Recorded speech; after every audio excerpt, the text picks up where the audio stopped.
And hi, everyone. I'm Eden, and I'm a technical designer in the Wix agency.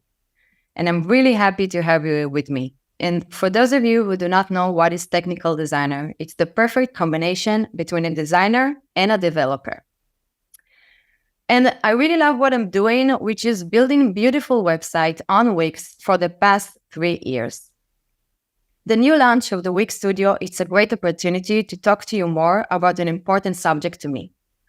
As a technical designer in my team, I'm the one who's in charge of the building phase. So today, I want to talk to you more about strategies for planning and mapping the building phase of your site. But just before we start, I want to ask you a few questions. What do you do before you open in the editor? Do you have any kind of system or a method that you're working by?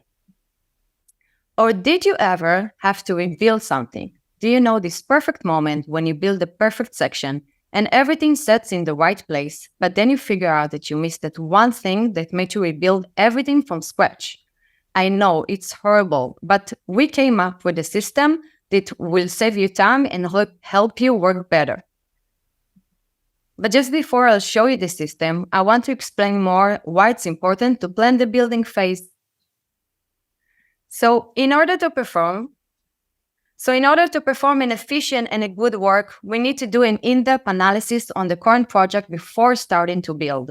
It is necessary to understand what is the scope of work and the resources that are required for the establishment of the project. We do this mainly to save time and be productive and efficient as we can. And remember, we really want to avoid rebuilding. So what are we going to cover today? So we already talked about why it's important to plan the building process. Next, we're going to have 2 parts. The first one is planning the system. This goes right before going inside the editor. And next, we're going to build the system inside the Wix Studio. And of course, I'm going to show you the top Wix Studio tools, and we're going to have a Q&A session.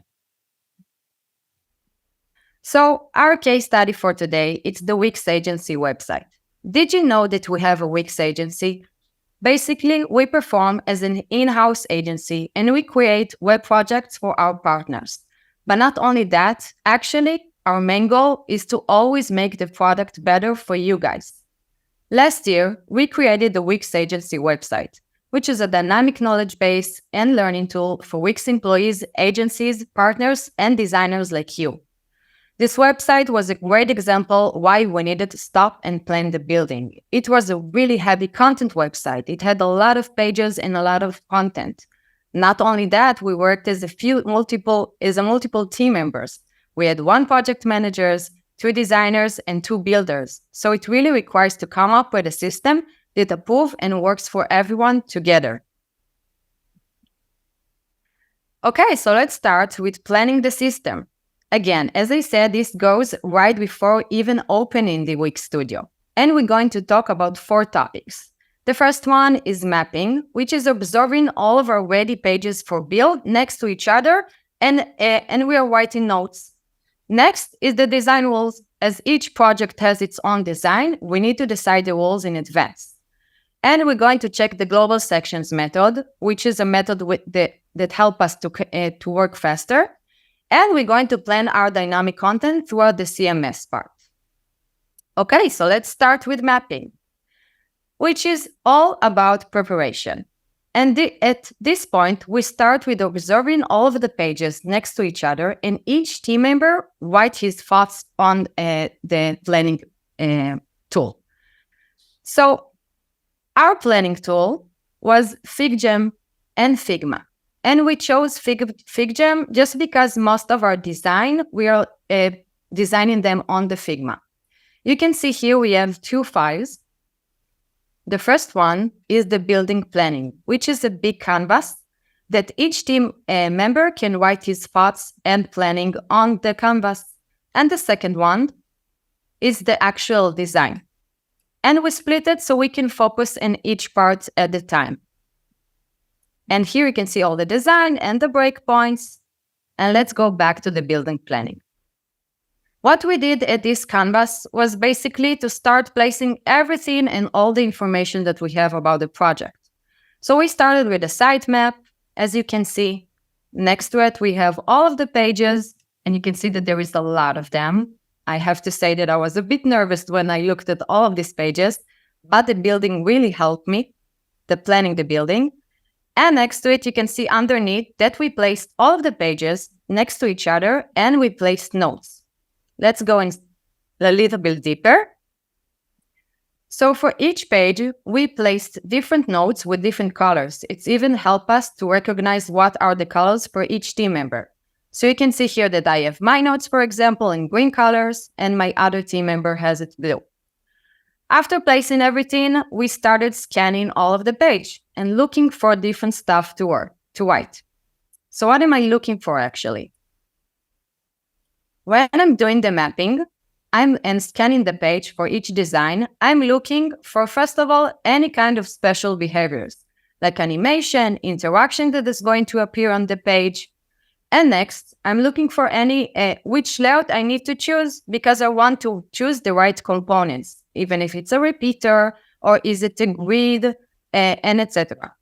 Of course, I'm looking for any kind of code requirements that the website needs for me to code. And on the databases, I want to recognize my dynamic content in advance. Also, we write red flags. Red flags are any kind of special problems that we want to avoid in the future, like any kind of accessibility issues or SEO issues that we want to avoid. You can see that here, for example, after scanning the homepage, this is, again, a real example from this project. I wrote to myself that there is no any kind of special requirements for building here. Everything is going to be okay. But I did recognize that there's going to be a need for Velo. So this is what I did.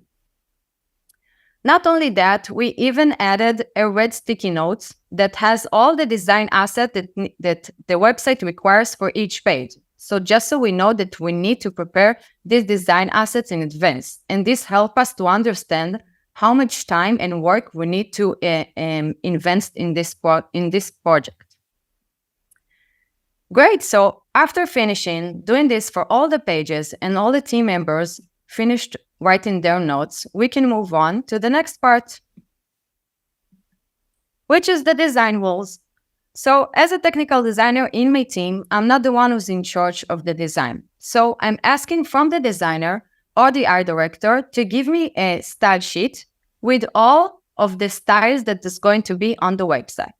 What is on the style sheet? You can see here that I have all the fonts and the sizing that is appearing on the pages. For example, I have heading 1 with a certain size and a heading 2 with a different one. And not only that, I'm also asking for the color palette of the website, just because when I'm building, I don't want to start and look around for which orange color did he meant, this one or this one. I want to have everything set in the right place. And also, because we've built the website a few builders, we also decided even about the spacing, because we wanted to be constantly on the building. So whether we choose a percentage or pixels or VW.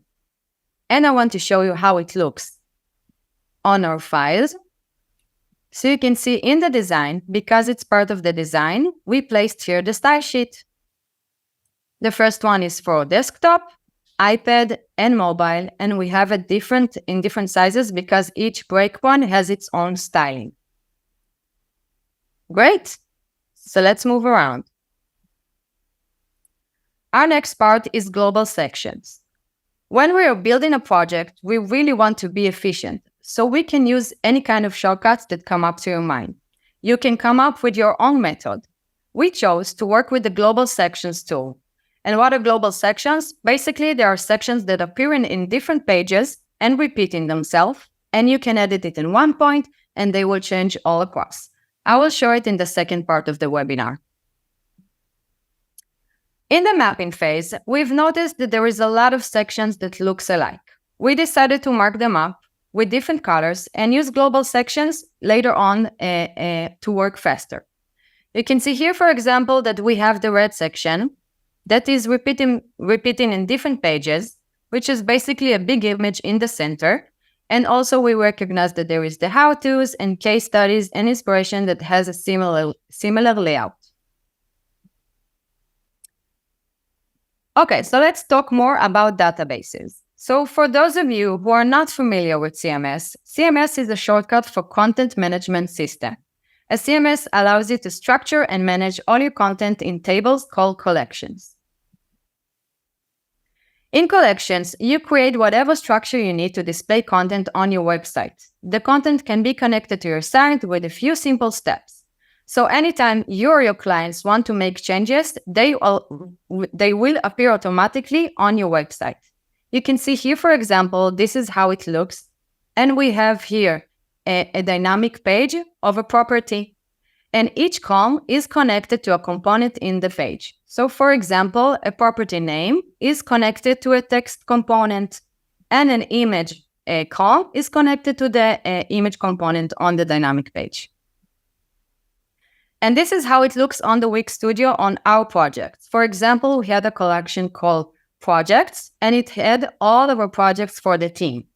You can see that it's a table, and each column represent a property inside a project. For example, title, and we add images, and each row goes for a project. And you can see that we had a lot of content to manage.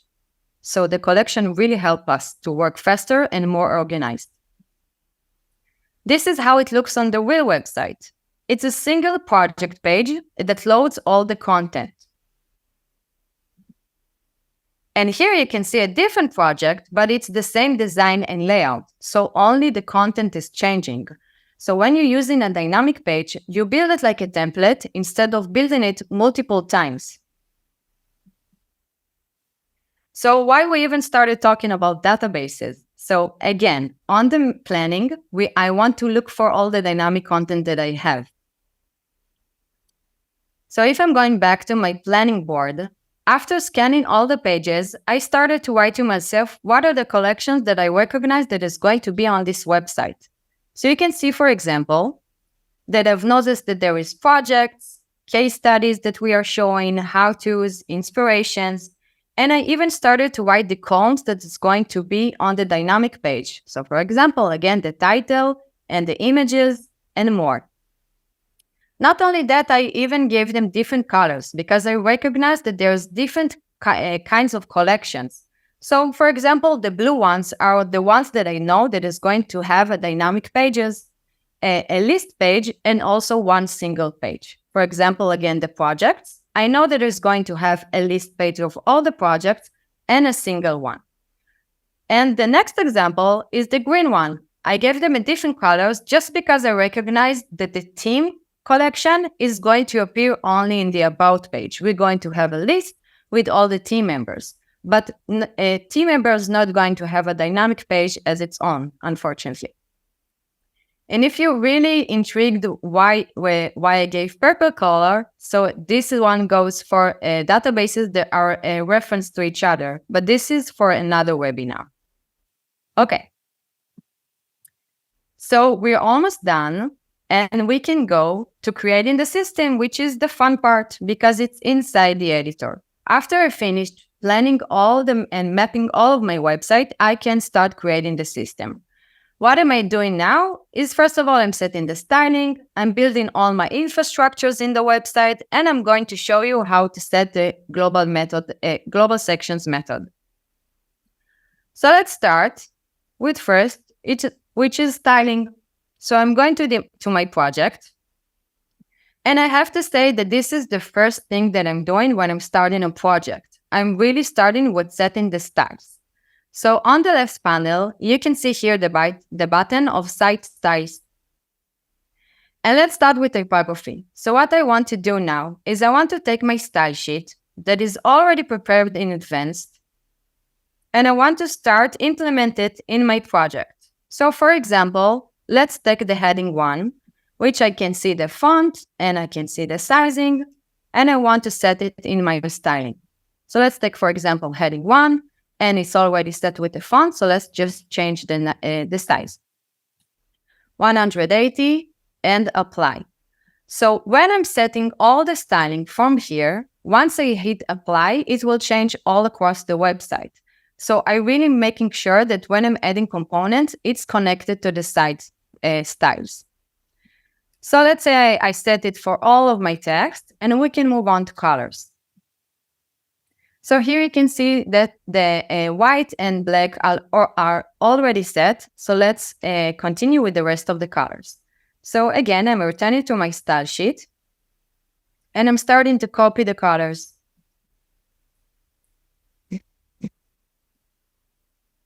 The purple one, and the blue one. Two to go, green. And it's really easy when it's in one place, I have to say again. And the orange.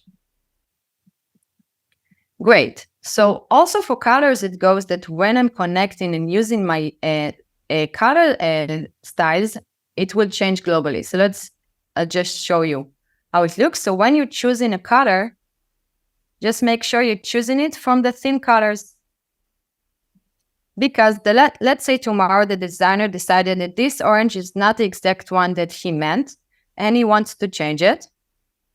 When I hit apply, it will change globally through the whole website. Great, but before we finish, I want to show you another thing we're doing in styling. So I like, when I'm starting a website, to create a styling page. In the styling page, I'm setting all of my headings in the page. Why am I doing so? Just because sometimes when working with the styling, with the typography, I can't see how it looks on the page. So I really want to see how it looks and behaves in a responsive way. So I like to set everything in one place, and it's really easy even to copy-paste the component and paste it in a different page, if you're a person of copy-paste. Next, I want to talk about another cool feature that we have. Do you know this perfect team member that everyone has? So in my team, it was Olena. And what she did is in the planning part, not only we looked for only the repeating section, she created this area, and she looked for everything that is repeating on the design. So for example, she looked that there is this selection tag that she saw that is repeating in different pages. Also, it goes for this repeater, for example, and for these cards. And she marked up all the half-unique sections and the unique sections, and we wrote some rules that we can follow up as a team. So here, in the styling page, I really like to create the components that is repeating in the pages. Let's say, for example, the selections tag that we saw that is repeating in also buttons. So when I'm having it in this page, I can again copy-paste them to a different page, but there is an easy way feature, which calls the design asset library. So as I said, there is a lot of options that you can add components to. You can drag it from here, you can copy-paste, or you can use the asset. In the asset, you can see that you have saved assets, which are components that you can save to your own use. It's per account, or you can use libraries. So when you're using library, you can share it with the whole team. Let's say, for example, that I want to create a new library for this project, the Wix agency. So it's really easy to create. I'm hitting the three dots, save as asset, and now I give the asset name, which is button, and I can add it to, or my saved asset that is only for me, or for another library, or I can create new one. So let's create new one and give it the correct name, Wix agency, and create. So let's say I'm on a different page and I want to add the same button and I don't want to use copy-paste. So it's really easy to add it to the page. And lastly, let's say I want my other team member that is also working on the website, that they can have the same components that I created. I can share the library with them also. If I go here to Tools and Libraries, I can go to my Wix agency library, and you can see here this toggle, Turn on Sharing. It's really easy. You can either enter your team member email, or you can copy the link. I'll just paste it so you can see how it looks. And once he's in, this library will be added to his Wix Studio. Great. So I think we finished with styling. Let's move on to the next part, which is the infrastructures. So what I'm doing in the infrastructures is that I want to set all of my pages in advance. You can see here that I have a lot of them. Especially in this project, we had 12. So I wanted to set the editor in advance with all of the pages. You can see here that I started adding down, for example, the home page, the about, the resources, and they are under the main page section. But I also want to add my dynamic pages. So you can see here that I have the how-tos, inspiration, projects, and they're set in under a different label because they are dynamic. So remember the databases that I created here? This is the point when I want to start adding my dynamic pages. So I already set the projects, how-tos, and inspiration. Let's add and create together the case studies one. So what I want to do, I want to go to the CMS and create a new collection. I gave it its name, which is case study, and create. And at this point, you have a blank collection. You can decide whether or not if you want to create the columns at this point or even start populating your data, or you can just close it, populate everything later, and you just know that you have this database ready. Right now, after building the collection, I want to add the dynamic pages. So again, hitting 3 dots, add dynamic page.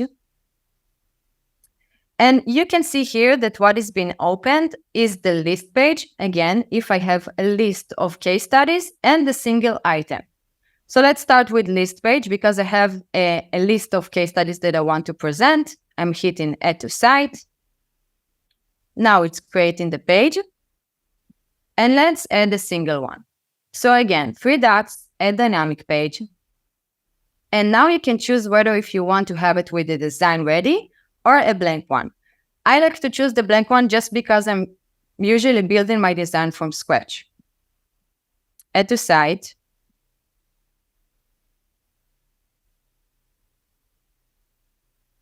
And now you can see that it's been added here under this section. I want to show you how it looks. That you can see that right now, it's already the page is connected to the case study database. You can see it from here, CMS connections, which really helps me to work faster later on. Okay, so I think we finished with preparing all of my infrastructures.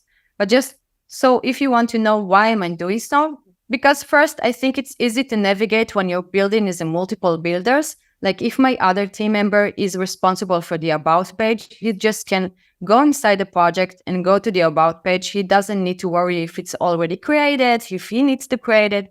So it really helps us to work in an organized way. And second, after all my pages is ready, it's really easy to implement my global sections method. Okay. So next, it's about building the global sections method. So before starting to build each page, I know that generally when we are building project, we are starting with the home page, finishing the building and moving to the about page. We did it in a kind of different way. So we build a page for all the global sections. Remember this image? So as we said, the global sections are sections which appearing in multiple places in the website. The benefit of the tool is that when you're editing in one place, it will change globally. And because we had a lot of pages, we wanted to see quickly how many sections are repeated and how many are unique, and we need to build them from scratch. So instead of building a page, the website page by page, as I said, we built the global section page and marked all the sections here in this page. So the second thing that I did in this project is after setting the styling, I added a global sections page. So I looked at this image and I figured out what are my repeating section and I just started building them. In this case, I didn't build everything. I just built 3 to save time. And you can see that it's already set for me here. The next thing is implementing the global section. At this part, let's see first how it looks on the Wix Studio. So on the left panel, you can see here under global section, all the sections that you set as global. Header and footers are coming as default as global sections because they mainly sections that repeat in every website. Another tip for me, just so you know, you can build more than one header and footer. You can have multiple ones in your project. So I want to add my sections that I built and make them global sections. So I'm hitting on the three dots, set as global and section. Great, you can see that it's been added here. I can give it a name and it's done. And once you set them as the global section, you can see that they have this green indicator.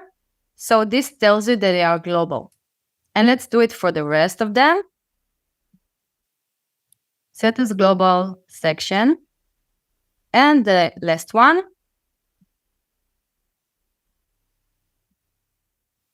Great. So in this point, I have all of my sections setting as global. What I want to do next is I want to go back to the image and start populating in the pages that I see that they appear in.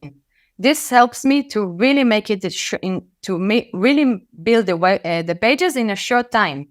I can either way hit copy paste, or I can do it quickly with the global sections tool.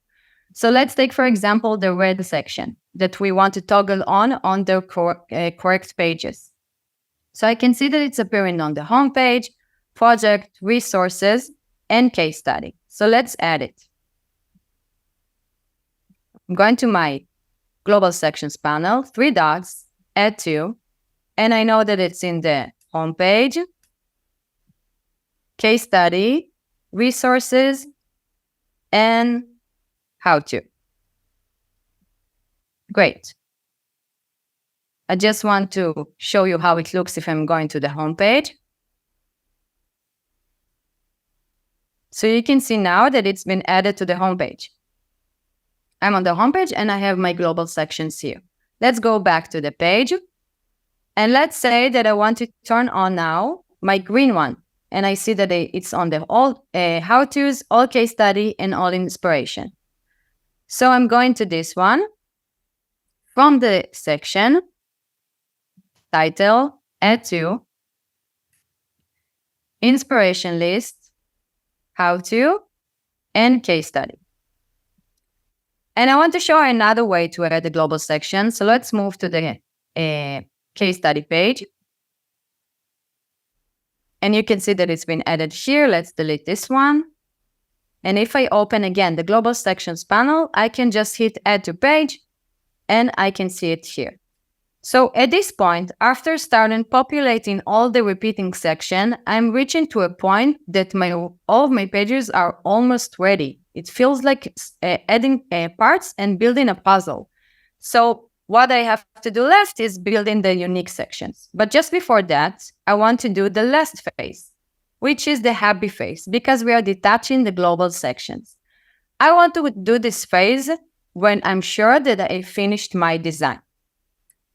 Just because I want to show you that if I'm changing it in one place, it will change all across. So let's, for example, move it to the center or for the bottom. And if I go to another page, it's also changed. So I'm detaching only when I'm sure that I finished my building and my design is perfect. So let's go back.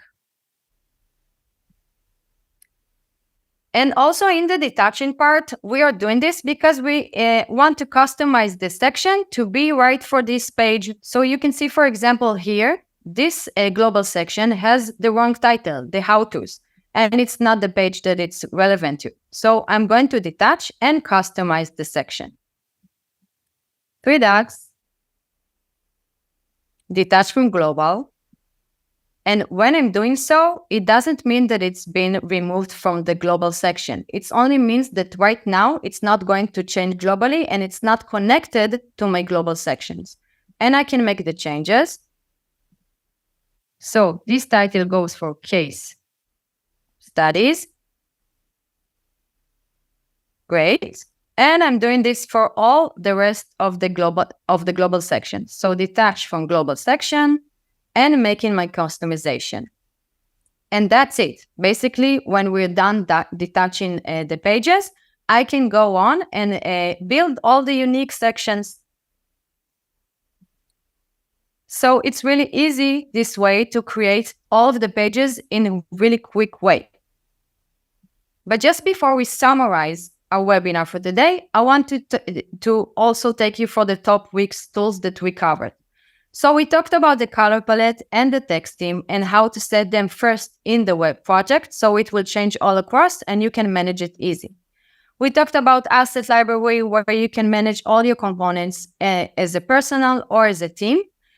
I think about the global sections, we had enough talking, and of course the CMS of how to manage and control your content of the project and how you can easily manage it.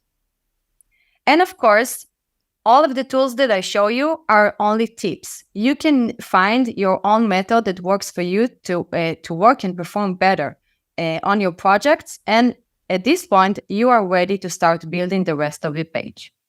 And of course, if you have any more questions, I'm here for you guys. Wow. Eden, that was amazing. Thank you so much. You got so much love in the chat. I think people really liked it. All right. So for everyone in this webinar, I know this was more of a general overview about planning and mapping complex websites with Wix Studio. But we also have some more in-focus webinars on specific features that we're running now and throughout the rest of the month. So be sure to keep a lookout for those. And I guess it's time now to dive into some of their top questions. You ready, Eden? Yes, of course. Awesome. Okay, so one of the questions that we've been seeing a lot, what is a realistic timeline when planning and mapping a website? I think that's a great question, and I think it depends on three things. The first one is the size of the project, the size of the team, and the experience.